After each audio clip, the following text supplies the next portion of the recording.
Eh, toi, oui, toi, derrière l'écran. Est-ce que tu aimes l'aventure, l'action, le rire, avec du fun dans tous les côtés? Alors laisse-moi te présenter aujourd'hui un animé un peu spécial qui, selon moi, n'a pas eu autant de reconnaissance qu'il mérite. Ou du moins, j'ai l'impression qu'il est très peu connu en France. On va parler du barbeur le plus éclaté de tous les animés confondus. Et aujourd'hui, on parle de Killer 7 ou Scissor 7. Mais avant toute chose, yosh, on est au Hame. Killer 7.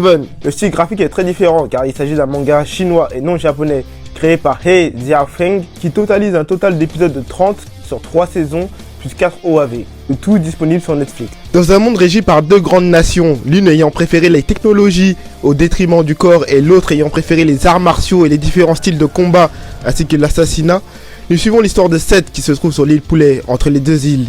Seth est un jeune glandeur / coiffeur éclaté qui est complètement amnésique et qui ne se souvient pas de son passé. Vivant sur l'île Poulet avec son ami Daibo, il décide un jour de gagner sa croûte en devenant un assassin. Les deux premières saisons étaient plus cartoonesques, voire loufoques. C'était là pour nous montrer le quotidien de Seth galérer en tant que jeune apprenti assassin.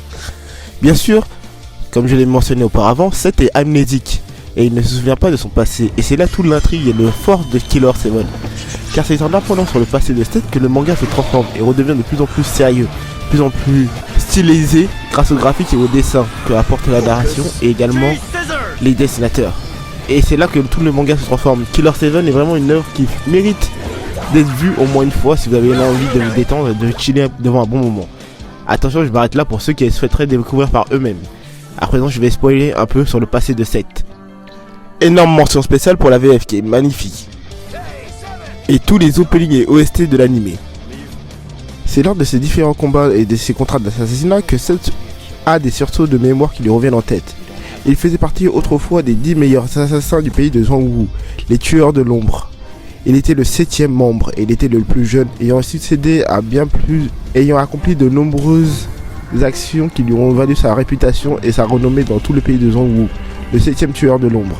Il a également récupéré l'un des sabres, le katana aux 1000 lames brisées.